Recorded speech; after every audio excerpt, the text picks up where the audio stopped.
स्वागत है आप सबका एक बार फिर हमारे YouTube चैनल में। बात करेंगे इस वीडियो में राज्य के समस्त कर्मचारियों के लिए बड़ी अपडेट की अपनी संपत्ति का विवरण ऑनलाइन राजकाज सॉफ्टवेयर के माध्यम से देना है। साथ ही शिक्षा विभाग से जुड़े हुए कर्मचारियों के लिए भी कई ऑर्डर है, उनकी बात करेंगे। चैनल में पहली बार है तो लाइक कीजिए, सब्सक्राइब कीजिए, वीडियो को अंत तक जरूर देखिए, पूरी जानकारी मिलेगी। चलिए शुरू करते हैं। सबसे पहले राज्य कर्मचारियों के लिए कार्मिक विभाग द्वारा जारी किया गया महत्वपूर्ण ऑर्डर, जिसमें समस्त राज्य के कर्मचारियों द्वारा अपनी अचल संपत्ति का जो विवरण है एसएसओ आईडी के माध्यम से लॉगिन होते हुए राजकाज सॉफ्टवेयर में आईपीआर मॉड्यूल के अंतर्गत ऑनलाइन भरा जाना है। तो अपनी समस्त जो राज्य कर्मचारी उनकी संपत्ति का विवरण ऑनलाइन करना है। 2011 में ऐसा निर्णय लिया गया था, जिसमें सभी राजकीय कर्मचारियों को अपनी अचल संपत्ति का विवरण ऑनलाइन करने के दिशा निर्देश दिए गए थे। इसी क्रम में अब राज्य सरकार द्वारा समस्त विभाग के समस्त कर्मचारियों को अपनी संपत्ति का विवरण 1/1/2021 यानी जनवरी व इसके पश्चात के वर्षों की अचल संपत्ति का विवरण ऑनलाइन किया जाने का निर्णय लिया गया है। तो राज्य के समस्त कर्मचारियों के ऊपर लागू होता है ये नियम। अतः सभी राजकीय कर्मचारियों को अपने वर्ष 2020 के लिए यानी वर्ष 2020 की आपको संपत्ति का विवरण देना है 1 जनवरी 2021 की स्थिति में, और अपनी संपत्ति का विवरण देने का टाइम दिया गया है 1 जुलाई 2021 से 31 अगस्त तक आवश्यक रूप से भरे जाने का प्रावधान किया गया है। राज्य में कार्यरत समस्त कर्मचारियों को अपनी अचल संपत्ति का विवरण ऑनलाइन करना है। तो 1 महीने का समय है, 1 जुलाई से 31 अगस्त तक आपको अपने वर्ष 2020 का जो विवरण है संपत्ति का ऑनलाइन करना है। जिन कर्मचारियों द्वारा सूचना प्रस्तुत नहीं की जाएगी तो पदोन्नति पर विचार नहीं किया जाएगा। वार्षिक वेतन वर्दी और विजिलेंस भी क्लियर नहीं दी जाएगी। अतः सभी बोर्ड, निगम, स्वायत्तशासी संस्था, राजकीय उपक्रम पर यह नियम लागू होता है। राजपत्रित अधिकारियों की बात अचल संपत्ति का जो मूल्य है उसका आधार रखा गया है डीएलसी दर के अनुसार किया जाना है। जो डीएलसी दर मौजूदा दर होती है उसके अनुसार ही आपको अचल संपत्ति का वर्तमान मूल्य तय करना है। समस्त प्रशासनिक विभाग अध्यक्ष और जो भी अध्यक्ष हैं उनको निर्देशित किया जाता है कि वे अपने कार्यरत समस्त अधिकारी, कर्मचारी, बोर्ड, स्वायत्तशासी संस्था या अन्य राजकीय उपक्रम में कार्यरत कर्मचारियों को अपनी अचल संपत्ति का विवरण एसएसओ आईडी के माध्यम से राजकाज सॉफ्टवेयर पर ऑनलाइन स्वयं कर्मचारी द्वारा समय सीमा भरे जाने के हेतु निर्देशित करें। तो आप सभी कर्मचारियों को ऑनलाइन अपनी संपत्ति का विवरण करना है, ऐसा ऑर्डर जारी हो चुका है। अब आपको दिखा देता है ये प्रोसेस किस तरह से आपको ये करना है। अगले वीडियो में और प्रोसेस कंप्लीट बताएंगे किस प्रकार से करना। अभी ऑर्डर के अनुसार बता देते हैं आपको कि किस प्रकार से इसमें प्रोसेस है।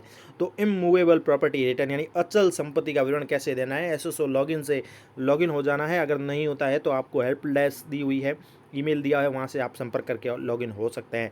अब जैसे आपने लॉगिन हो गए तो आपको जाना है, ऐसा लिंक मिलेगा ये जो दिया हुआ है राजकाज वाला G2G, ये लिंक दिया गया है राजकाज लिंक। अब सर्वप्रथम क्या करना है, राजकाज के प्रथम बार उपयोगकर्ता फर्स्ट टाइम यूज़र यहाँ पर ये करेंगे। सबसे पहले उनके लिए ये ऑप्शन है कि राजकाज के जो पहले उपयोगकर्ता हैं उनके लिए ये सबसे पहले इधर देख लेते हैं कि एसएसओ आईडी आपको एंटर करके फैच डिटेल बटन पर क्लिक करना है।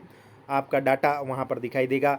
राजकाज में निम्न विवरण भी भरना है, जैसे पर्सनल आपको अपनी profile data, appointment, department, post department, service type, cadre, designation, पे कमीशन, एम्प्लॉय पे स्केल क्या है। इसके पश्चात ही आपको अचल संपत्ति विवरण आईपीआर की प्रक्रिया भी करनी है, जिसमें एम्प्लॉय कॉर्नर के अंदर जाके आईपीआर विकल्प चुनना है। यहाँ पर आपको अपना डाटा जो भी है जांचना है। प्रोफाइल डाटा सही होने की स्थिति में आगे बढ़ना है। प्रोफाइल सही कराने के लिए अपने विभाग के यहाँ राजकाज नोडल संस्थापन शाखा में संपर्क कर सकते हैं। तो ये डाटा भी चेक करके आपको आगे बढ़ना है, सही होने की स्थिति में ही आगे बढ़ना है। अब अचल संपत्ति आईपीआर का विकल्प चुनने के पश्चात आपको क्या करना है, यहाँ पर संपत्ति नहीं होने की दशा में और संपत्ति होने की दशा में 2 कार्य करने हैं। अगर संपत्ति है तो क्या करना है और नहीं है तो क्या करना है, देखते हैं। सॉरी। अब संपत्ति होने की दिशा में हमें क्या करना है कि कार्मिक अथवा परिवारजन, पत्नी, बच्चों के नाम की जो भी अचल संपत्ति है अगर शून्य है, नहीं होने की स्थिति में यानी please check to fill IPR with no property return पर क्लिक करके सबमिट करना है। संपत्ति नहीं होने की दशा में नो प्रॉपर्टी। एंड सेकेंड, संपत्ति होने की दशा में करना है क्या अचल संपत्ति का राजकाज द्वारा पहली बार भरा जा रहा है। संपत्ति है तो आपसे ये ऑप्शन मांगे जाएंगे हाँ या नहीं में। अब संपत्ति हाँ है, राजकाज द्वारा पहली बार भरा जा रहा है तो हम कहेंगे हाँ। तो अचल संपत्ति होने की स्थिति में कार्मिक या परिवारजन, उसके पत्नी, बच्चे के नाम की जो भी संपत्ति उसका विवरण सेव करना है। एक से अधिक संपत्ति होने पर अगली संपत्ति का भी विवरण भरना है। और संपत्ति नहीं है तो पूर्व वर्ष में भरे गए अचल संपत्ति के विवरण को 1 by 1 सेलेक्ट करके अपडेट करें। किसी प्रकार का बदलाव होने में, क्रय विक्रय मूल्य अन्य में परिवर्तन की स्थिति में ऐड डिलीट अपडेट भी ऑप्शन है, वो कर सकते हैं। तो इस प्रकार से करना है। फिर लास्ट में करना है अचल संपत्ति विवरण सबमिट करने के पश्चात अपना आधार नंबर डालकर OTP के माध्यम से सत्यापित कर IPR बनने की प्रक्रिया पूर्ण करें। यानी कि जब आप ये अपनी संपत्ति का विवरण दे देंगे तो आपसे आधार नंबर मांगा जाएगा, आधार नंबर डालेंगे, OTP के माध्यम से आपसे जो सत्यापित किया जाएगा, फिर इसकी प्रक्रिया पूर्ण होगी, सबमिट होगा। यथासंभव सबमिटेड IPR की PDF कॉपी को भी सेव रखें, यानी इसकी एक PDF बनेगी तो आप भविष्य के लिए इसको सेव करके रखें, तो ये पूरा प्रोसेस हो जाएगा। इसके साथ ही संपर्क सूत्र भी दिए गए हैं, ईमेल भी दी गई है। अगर आपको अधिक जानकारी चाहिए तो संपर्क सूत्र से संपर्क भी कर सकते हैं। तो ये था ITR रिटर्न कह सकते हैं ITR फाइल करने का प्रोसेस SSID के माध्यम से राज्य कर्मचारियों के लिए। अब हम आगे बढ़ेंगे, आगे शिक्षा विभाग से जुड़े हुए नवीन अपडेट्स और नवीन ऑर्डर भी जानेंगे इस वीडियो में। तो सबसे पहले मिशन समर्थ जो कार्यक्रम है उसके लिए संचालन के लिए CWSN विद्यार्थियों के व्हाट्सएप ग्रुप बनाने के संबंध में दिशा निर्देश आज जारी किए गए हैं समस्त जिला शिक्षा अधिकारियों को। तो विशेष आवश्यकता वाले बच्चे जो हैं CWSN के, उनकी अध्ययन की निरंतरता के लिए मिशन समर्थ कार्यक्रम इस बार लॉन्च किया गया है। जिला स्तर पर इसमें एक व्हाट्सएप ग्रुप है, जिले का नाम मिशन समर्थ के नाम से क्रिएट किया जाए, जिसमें एडमिन CDO समय होंगे। इसके साथ ही जिले के ADPC DO है, एलिमेंट्री DO है, समस्त ब्लॉक के CBO PO है, RP CWSN CDO कार्यालय होंगे। इस क्रम में CDO अपने अधीनस्थ समस्त CBO को निर्देशित करें वो अपने ब्लॉक के लिए पृथक अलग अलग यानी कि ब्लॉक मिशन समर्थ के नाम से व्हाट्सएप ग्रुप भी बनाए, जिसमें एडमिन CBO समय होंगे। यानी ब्लॉक लेवल पे भी एक CBO द्वारा ग्रुप होगा। ब्लॉक के ग्रुप में प्रतिभागियों में संबंधित जिले के CDO DO elementary secondary ADPC PO और RP CWSN जो भी अधिकारी वर्ग हैं ब्लॉक के RP CWSN प्रतिभागी शामिल होंगे। इस प्रकार समस्त जिला व ब्लॉक स्तर पर और साथ ही PO के स्तर पर भी व्हाट्सएप ग्रुप बनाए जाएंगे। अब प्रत्येक ब्लॉक के अधीनस्थ PO अपने व्हाट्सएप ग्रुप बनाएंगे, जिसमें PO परिक्षेत्र के समस्त राजकीय विद्यालय के प्रधानाध्यापक, कार्यवाहक प्रधानाध्यापक, special teacher, second grade, third grade, CWSN समस्त विद्यार्थी, ब्लॉक के संबंधित CBO RP CWSN सक्रिय प्रतिभागी, NGO प्रतिभागी हो गया, संबंधित PO परिक्षेत्र का प्रधानाचार्य जो है PO ग्रुप का एडमिन होगा। इसके साथ ही जिला ब्लॉक स्तर के ग्रुप के माध्यम से CWSN विद्यार्थियों के लिए ऑडियो वीडियो साझा किए जाएंगे, जो जिला और जिले से ब्लॉक से PO और CWSN विद्यार्थियों तक प्रति दिवस साझा किए जाएंगे। व्हाट्सएप ग्रुप सामान्य इस्माइल व्हाट्सएप ग्रुप से ये अलग होगा। इसमें जब व्हाट्सएप ग्रुप बनाएंगे तो निम्न अनुसार सज्जित किया जाएगा, जैसे कि पद सबसे CDO है अपने ग्रुप में जोड़ेंगे, DO elementary, DO secondary, ADPC RP PO और समस्त ब्लॉक के CBO को। अब ब्लॉक स्तर पर होगा CBO का ग्रुप होगा, उसमें स्वयं एडमिन रहेंगे CBO और DO elementary, DO secondary, ADPC RP PO समस्त ब्लॉक के CBO, ब्लॉकों के CBO समस्त PO ब्लॉक के समस्त CWSN विद्यार्थी। अब PO अपने ग्रुप में जोड़ेंगे, एडमिन खुद PO रहेगा, तो PO परिक्षेत्रों के अपने प्रधानाध्यापक, कार्यवाहक प्रधान, समस्त special teacher, second grade third grade teachers, special teacher है कोई, समस्त CWSN विद्यार्थी, CBO प्लस RP CWSN सक्रिय सहयोगी रहेंगे, NGO समस्त जो अधिकारी कर्मचारी अपने दायित्वों का जो है निर्वहन करेंगे, सुनिश्चित करेंगे, जिससे कि कार्यक्रम प्रभावी ढंग से चलाया जा सके। तो ये व्हाट्सएप ग्रुप बनाना है। समर्थ कार्यक्रम को लेकर दिशा निर्देश है। बढ़ेंगे अगले ऑर्डर की ओर, वो है UDICE को लेकर भी ऑर्डर आज जारी किया गया है।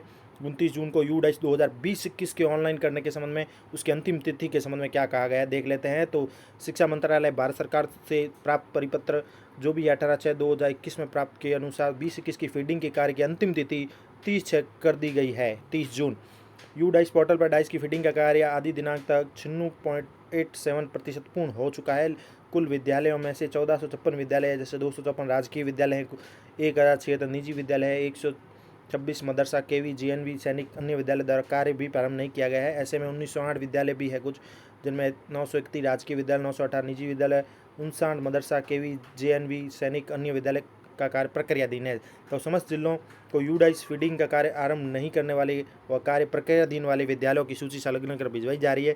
जिला स्तर से विद्यालय वार सघन मॉनिटरिंग करते हुए UDICE फीडिंग का कार्य अंतिम तिथि से पूर्ण करवाया जाए। यदि कोई विद्यालय UDICE फीडिंग से वंचित रहता है तो उसकी व्यक्तिगत जिम्मेदारी होगी, उसकी उचित कार्रवाई की जाएगी। इसके लिए जिला स्तर पर सहायक परियोजना समन्वय कार्यक्रम अधिकारी, ब्लॉक स्तर पर ECBO द्वितीय RP DICE की जिम्मेदारी दी जाएगी। साथ ही LGD मैपिंग का कार्य भी पोर्टल पर पूर्ण करवाएं। कार्य को प्राथमिकता देते हुए दिनांक 30 जून तक 100% पूर्ण करें।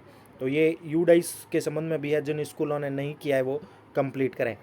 इसके साथ ही अब शिक्षा विभाग का एक और ऑर्डर जो है, सबसे महत्वपूर्ण ऑर्डर जो आज जारी किया गया है, हितकारी निधि को लेकर तो समस्त जिला शिक्षा अधिकारी, ब्लॉक शिक्षा अधिकारी, जिले शिक्षा अधिकारी को शिक्षा विभाग द्वारा ऑर्डर जारी किया गया है। कोरोना पॉजिटिव होने पर शिक्षक साथियों की किसी की भी शिक्षा विभाग की किसी भी कार्मिक की मृत्यु होने पर अब 1.5 लाख रुपए की अतिरिक्त सहायता हितकारी निधि से प्रदान की जाएगी। तो कोरोना पॉजिटिव होने की दशा में शिक्षा विभाग का कोई भी कार्मिक जिसकी मृत्यु होती है तो उसे 1.5 लाख रुपए की अतिरिक्त सहायता राशि हितकारी निधि से प्रदान के संबंध में ये ऑर्डर दिया गया है। तो हितकारी निधि माध्यमिक शिक्षा विभाग राजस्थान बीकानेर से शिक्षा विभाग कार्मिक की मृत्यु के उपरांत उनके आश्रितों को 1.5 लाख रुपए सहायता राशि दिए जाने का प्रावधान किया गया है, जिसमें निदेशालय में माननीय शिक्षा मंत्री स्वतंत्र प्रभार की अध्यक्षता में बैठक में निर्णय लिया गया, जिसमें विभागीय कार्मिकों की मृत्यु कोरोना पॉजिटिव होने के दौरान हुई है तो उन्हें हितकारी निधि से 1.5 लाख की जगह अतिरिक्त राशि सहायता के तौर पर प्रदान की जाता है। तो विभागीय कार्मिक जिनकी कोरोना पॉजिटिव से मृत्यु हुई है और वह ड्यूटी पर भी परंतु वह ड्यूटी पर नहीं थे, वह 50 लाख रुपए के अनुदान के पात्र नहीं है, उनके आश्रित को 1.5 लाख प्लस 1.5 लाख कुल 3 लाख रुपए राशि जो है प्रदान की जाए। इस निर्णय के अनुसार इस पत्र के साथ ही आवेदन पत्र भी जारी किया जा रहा है। सभी बिंदुओं की पूर्ति कराई जाकर सक्षम अधिकारी के मार्फत इस आवेदन को भिजवाया जाना सुनिश्चित करें। उक्त योजना अंतर्गत सहायता हेतु वे कार्मिक जिनकी दिनांक 1/4/2021 को 1 अप्रैल 2021 को उसके पश्चात दिनांक से मृत्यु वो पात्र होंगे। यानी 1 अप्रैल 2021 के पश्चात जो भी मृत्यु हुई है किसी भी कार्मिक की जिनकी 1/4/2021 को या उसके पश्चात हुई वो ये पात्र होंगे इस योजना के। इसके साथ इसमें एक फॉर्मेट भी दिया गया है नॉर्मली, जिसमें निदेशक बीकानेर के द्वारा दिया गया हितकारी निधि राजस्थान शिक्षा विभाग के कर्मचारी की कोरोना के कारण निधन होने पर वित्तीय सहायता है तो प्रार्थना पत्र है, जिसमें उसका नाम, स्थायी पता, मोबाइल नंबर, कर्मचारी का नाम है, पदस्थापन, मृत्यु तिथि, मृत्यु कोरोना से हुई है तो उसके संबंध में पॉजिटिव होने के प्रमाण पत्र वगैरह ये इस प्रकार से दिए गए। इस परिवार के सदस्यों का विवरण है, ये प्रमाणित करना है अभ्यर्थी प्रार्थी के जो भी पीछे हैं उनके, और प्रार्थना पत्र जिला शिक्षा अधिकारी, ब्लॉक शिक्षा अधिकारी अग्रेषित कराए जाने के संबंध में ये फॉर्मेट भी एक दिया गया है। तो ये तमाम तरह की जानकारी आप सभी के लिए इस वीडियो में। Thank you. वीडियो अच्छा लगे तो लाइक करें, पहली बार है सब्सक्राइब करें, आगे भी अपडेट्स मिलते रहेंगे।